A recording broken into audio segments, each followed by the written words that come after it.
Hello, everyone, and welcome back to another player breakdown with myself, Mike, and Sloth today. This one kind of came out of nowhere this evening as we're filming this, and that is a link with someone from the Spanish league, Aleix Garcia. I hope it's definitely a more Spanish way of saying that, but it's coming out saying we have submitted an offer for the Girona defensive midfielder, outbidding by Leverkusen. Obviously, he had strong links with them. They don't play in any European competition this season, but the offer is very important to the player. So I'm guessing the Premier League perks, if there is truth to this, again, take the room with a pinch of salt. We're just going to break down the player. But yeah, I'm assuming the Premier League package is maybe a bigger incentive than playing for Xabi Alonso in the Champions League. So yeah, let's talk about Gracia as a player. Obviously, Girona had a fantastic season in La Liga this year.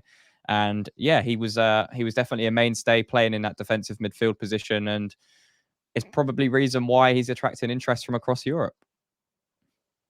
Yeah, I think for the sort of money involved, it is incredible value for money. He's been fantastic for Girona, and some of his stats people might look at and say, oh, he's got 6 assists and 3 goals this season, but I think that doesn't tell the story of just how much he's dictated the play for Girona at times, and he's really gotten the best out of players around him as well. I think if you're comparing him to anyone value wise that we've been linked with, this is by far and away head and shoulders above it. He's a fantastic little footballer. He's diminutive in size, so it's one that I think he would probably need a game or two to adjust to the physicality of the Prem at times, but technical wise and a technical ability and just overall footballing ability, I think he's a fantastic player.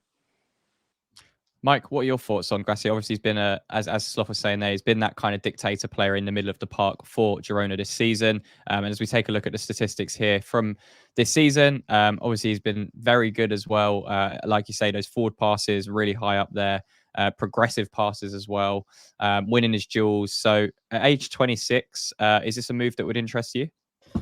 It's the right kind of deal. We've been saying all summer and all last year we need to start being smarter. And this is clearly a smarter deal. 26, so it's the right kind of age. You'd argue before maybe was only 25 or younger, but 26 is nothing to kind of quibble over. It would suggest that maybe we are looking to move on a midfielder as well as add as well. I would think you could argue that this is a thank you very much, Flynn Downs, off you go. We've already got your replacement in for a lot less money. Obviously, this season, sorry, little one wants to have a word there. Granoa have been incredibly comfortable on the ball this year. They've been one of the massive highlights of La Liga. Yeah.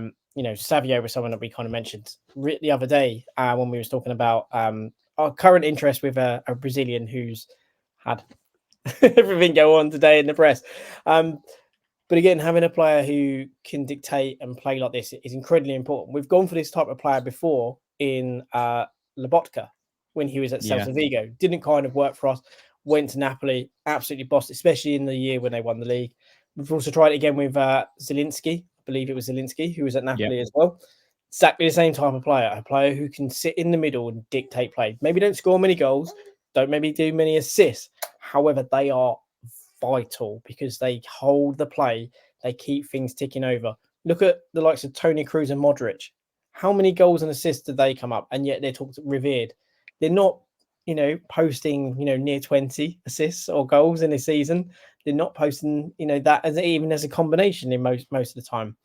But they are so intrinsically vital if you need to have players that you are looking to hold on to the ball, circulate the opposition, and then having the old players like, if he stays, Paqueta, but the likes of Kudus again, if he stays, Bowen, and whoever else we bring.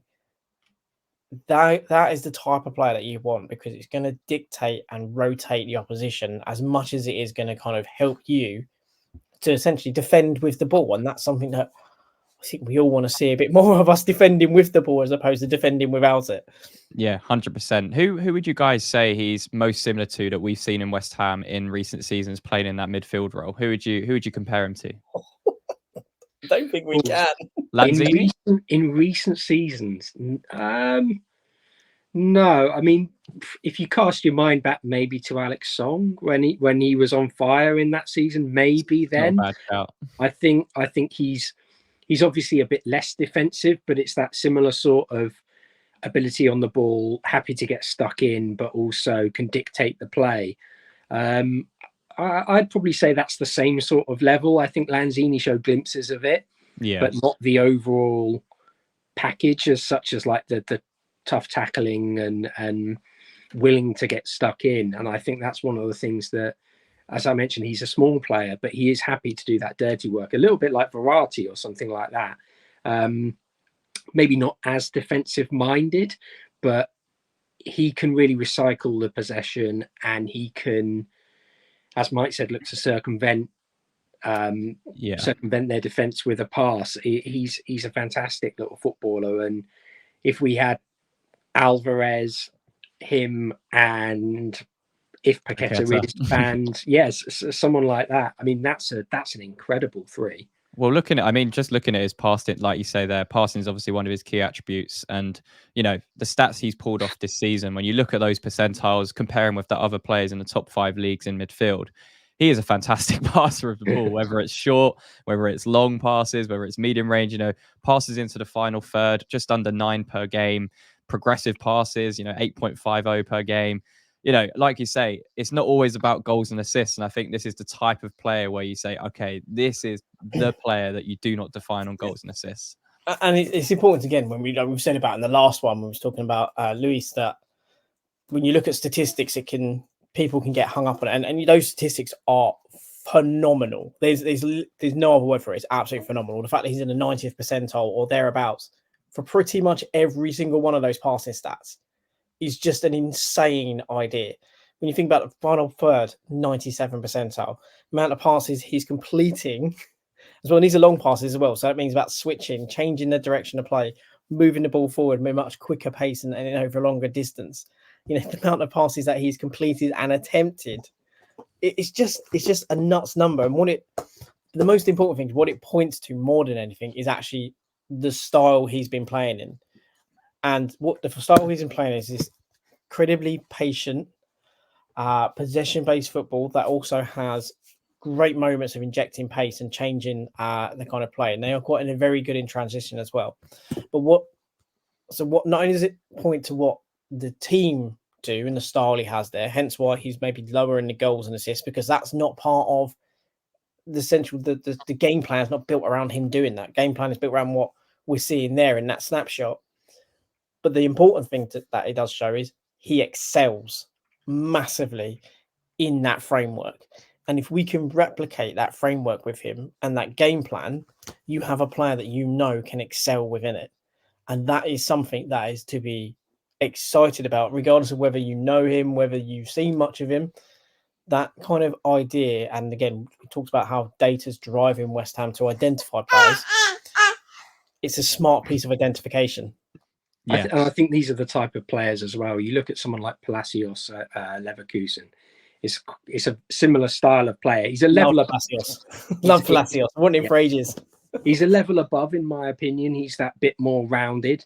But these are the players who dictate games, and they can change them. And if you think about how, he's managed to get the best out of, I'm going to butcher his name, but Dovbyk, Girona, and then also Savio. You know, he's been really key in how they play, releasing those players and creating the crossing opportunities, creating those runs. And I think if you look at the likes of Bowen and Kudus with that potential, that's quite frankly a prospect that I don't think we've had at West Ham. I mean, there's been a lot of big issues at West Ham, and one of them has been controlling a midfield. In a way that is sustainable and, you know, keeps teams pinned in. And it's interesting that if this rumor is true, the type of player Lopetegui's going after to play in that midfield a lot alongside someone like Alvarez. And, you know, comparing Gracia to someone like, I know, big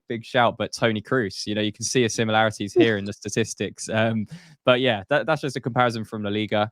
But yeah, obviously we are looking at different profiles of players to come in and play in that midfield. A lot of it's going to obviously be dependent on that Lucas Paqueta deal and what happens with the allegations.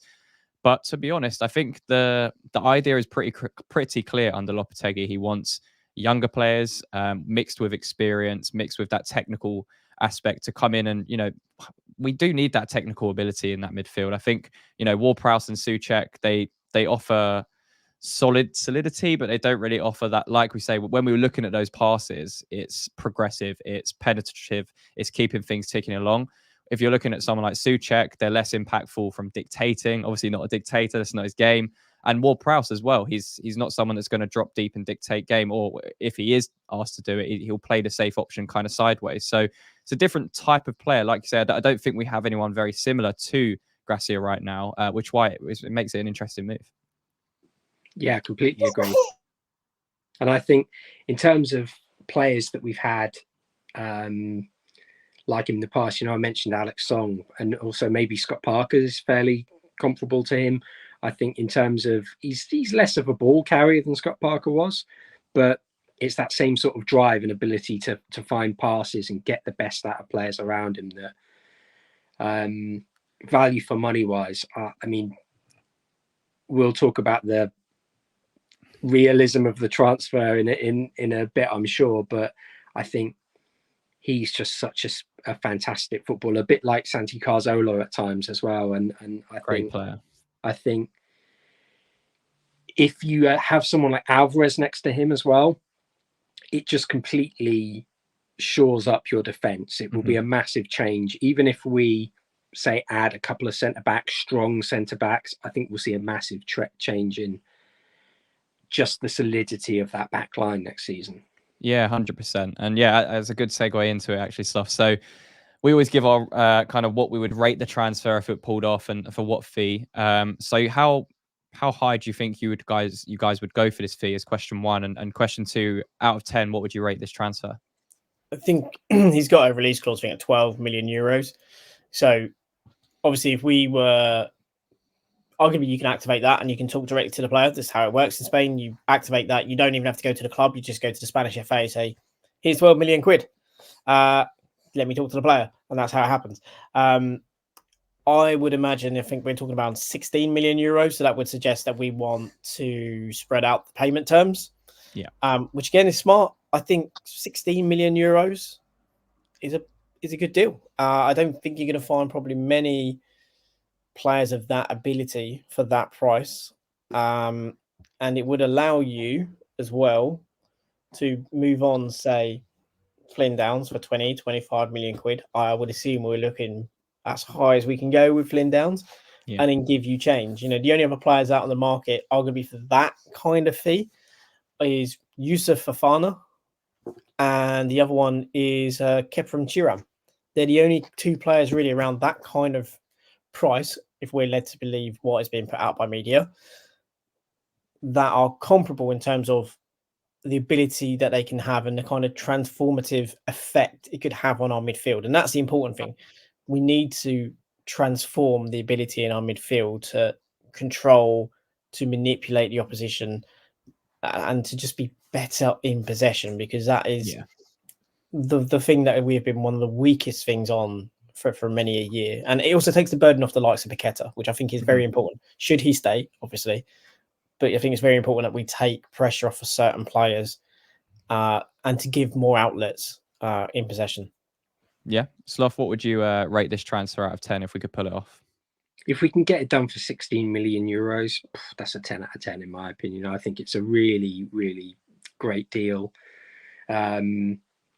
As I said, his ability on the ball is fantastic. And if like we're saying, if Paqueta can play for us next season, or if he does stay, then I think you quite frankly have a top 6 level pushing midfield easily. If we add another player in, as we mentioned, if you can sell Flynn Downs, add someone in like a Fofana or a Thuram or a Manu Kone, I think you're looking at a completely transformed midfield. That I think you're looking at us needing a bit of alone time and maybe not talking to anyone for a while. If that is the midfield, I think that's a scary prospect to play against, and we'd obviously have to adjust over the pitch and get some homegrown numbers elsewhere. But I think that is an incredibly strong core to the group. Yeah, no, completely agree. I think it's definitely an interesting link and one we will be keeping a close eye on over the coming days, I'm sure. So yeah, let us know in the comments what you think about Garcia, whether you'd be on board with the move. And yeah, leave a like on the video as always and subscribe to the channel if you haven't already. And lads, until next time. Come on, you Irons.